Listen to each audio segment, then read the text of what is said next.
Hi everyone, welcome to this week's reading, and this is for the week of February 27th through to the 6th of March. So I'm just, as usual, we'll talk about the astrology at first, and then I'll get into 3 tarot cards for the general energies for everybody for this week.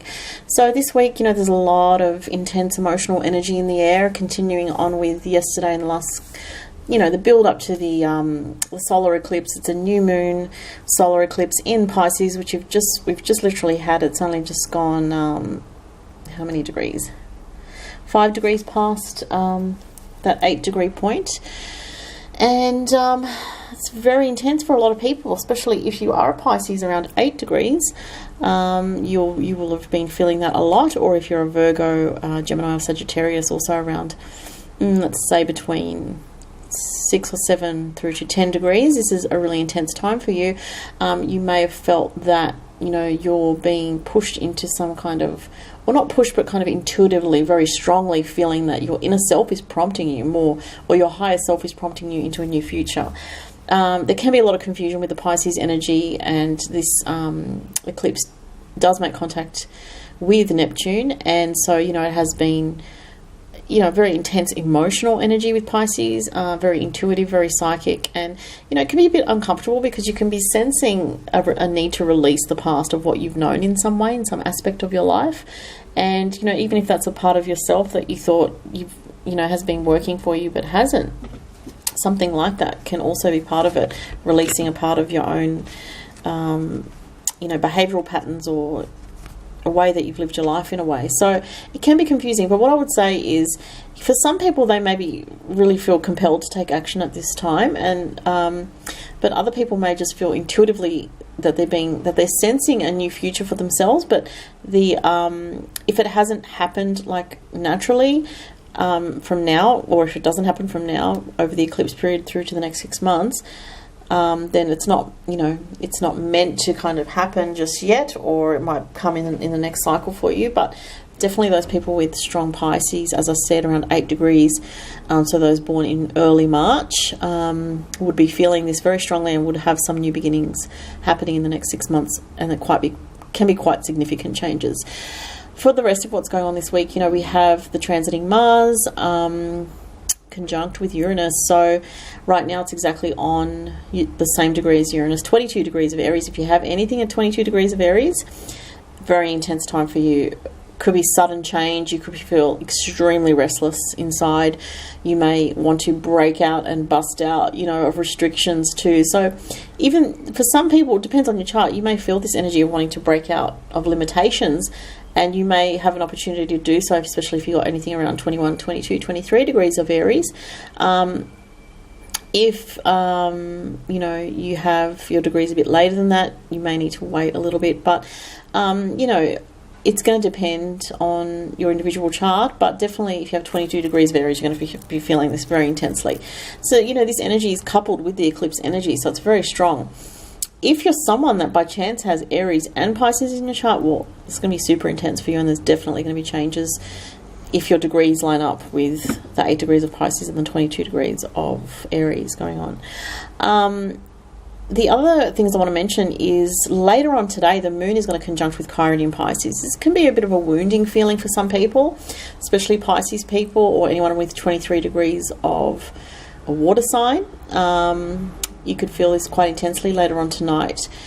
So when the moon conjuncts with Chiron, it's sort of opening up old wounds to be healed, basically, and that could be something that gets triggered. It's just a one-day thing, but given that it's happening with the eclipse and with the Mars conjunct Uranus, Mars is also opposed with Libra, so at the same time, with Jupiter in Libra, I meant to say. So, that throws another angle in the mix of a desire to grow and move forward and evolve, and it's to do with relationships as well. So that can factor in, a new way of evolving yourself in your future that relates to how you relate to other people in the world around you, whether it's your one-on-one relationships or just people in general, work colleagues, intimate, partners or significant others in your life. Just one thing I want to mention, I forgot to mention earlier this month, is that around the middle of February, Lilith, Black Moon Lilith, which is I always look at Lilith because I always find it's very significant. where she is placed. And the Black Moon Lilith, there's 4 different Liliths that can get confusing, but the Black Moon Lilith is a point, kind of like the North Node is a point. It's not, a planet or anything like that, but it is very significant. So Lilith has just moved from Scorpio into Sagittarius now. So what we're going to be seeing for the next period until basically till November 2017, that's how long Lilith will be. She will be in Sagittarius for.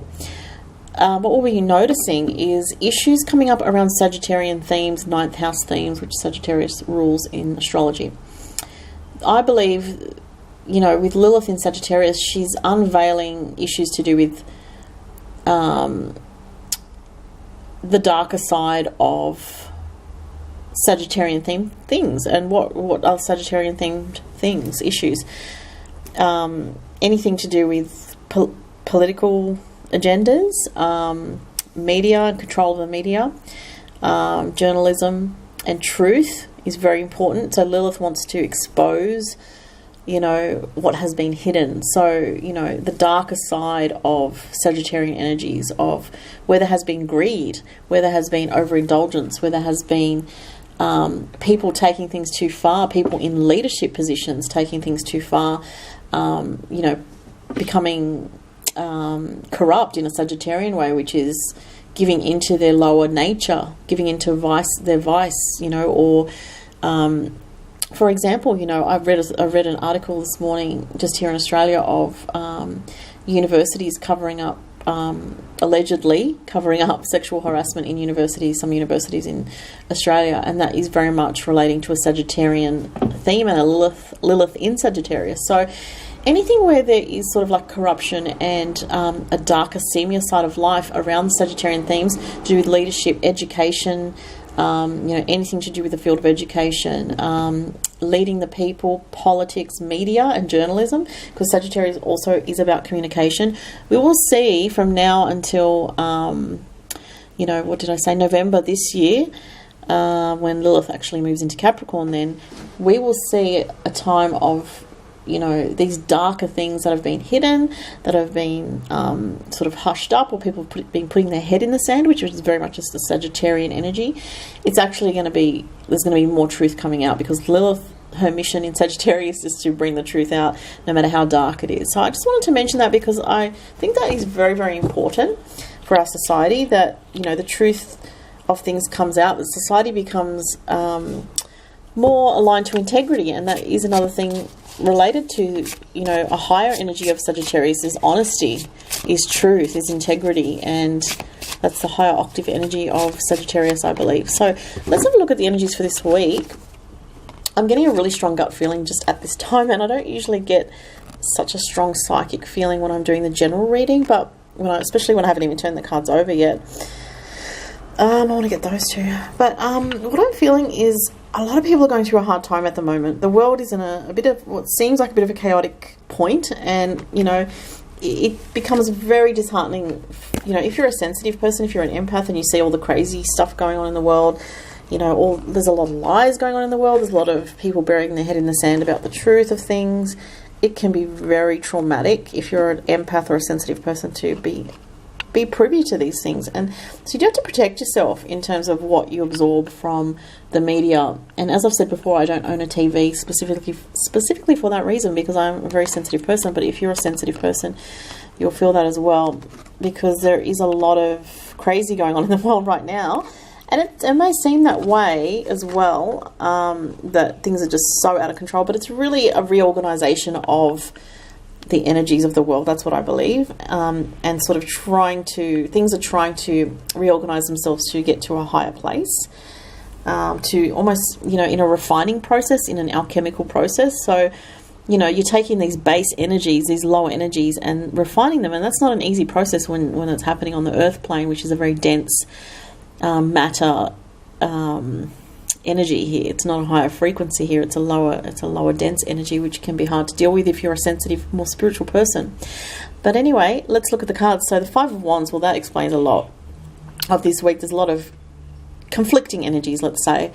People coming from different places in themselves, trying to sort of agree to things, but not really much agreement going on. There's a lot of chaotic energies. There's a lack of harmony here with the Five of Wands, and for some people this could be that you're very busy this week as well, that it's a very hectic week. I know it is for me, so but there's also challenges along the way. It's not like you're busy and you're just plowing through things. You're busy and you've got contingencies, things coming up just in your face, left, right and centre to deal with, so a little bit stressful energy, this one. The Page of Pentacles, that's interesting. It shows like a new approach to a material situation. So material could be finances, an aspect of relationships that has something to do with your resources. Could be work situations as well. So for some people there's some new energy around your work. It could be anything from you taking up a new position to someone leaving the workplace that changes the dynamics at work, to you feeling, I feel actually quite a positive energy. So I was going to say you feeling more positive about something to do with the workplace, whether it's because you decided to make a change yourself or because there's changes around you. I actually feel very positive with this card. The next card also relates to the workplace. The next two cards, I wanted to get two for this. So we have here, I'm just going to bring them a bit closer, the Seven of Pentacles and the Six of Wands. So again, work related here. So I heard the word progress. So for some people, even though you may feel like feel like you're making very slow progress in life, or you may feel frustrated because you're not feeling like you're getting there fast enough, the card here for this week is saying keep going, because you're actually going to have success. Don't give up now, even though you may feel tempted to sort of throw in the towel in some aspect of your life because you're sort of frustrated and bored, and in some aspect it doesn't look like there's really much new stuff happening. It shows that there is. Well, this card also shows that there is something new. There's a new energy. It may be a bit subtle, may not be as in your face or as bold as you wanted it to be, but there is new things happening. You be a bit patient, because it's showing that this week there is some good news coming for quite a few people, especially if you've put the work in and put the efforts in. So if you've been somebody that's been really, working away with integrity, doing the best that you can, this week there is a reward for you, I feel, and that's symbolized by this card, the Six of Wands. Okay, so there is a bit of stress to manage this week, which is indicated by the Five of Wands, and there's a little bit of chaotic energy there, and conflicting energies, I would say. So that concludes the reading for this week. And just so you know, if you would like a personal reading with me, I'm pretty booked out at the moment, but I definitely can still take new orders. I'm still taking new orders. It's just that the turnaround time is going to be a little bit increased, so it will be a minimum of 6 to 7 days minimum, turnaround up to about 13 or 14 days, depending on what you've ordered as well. But I do let people know once you've ordered. Thank you so much for watching, and if as I said, if you'd like a reading, or if you haven't joined my Facebook page, I'm on social media. You can find me on Instagram, Susan Starlight on Instagram, and I have 2 YouTube channels. So one's for astrology and spirituality, and the other one is this one that I post this video to, which is the weekly reading. So come join me if you haven't subscribed yet. Have a fantastic week everybody, and good luck navigating these energies this week. Bye for now.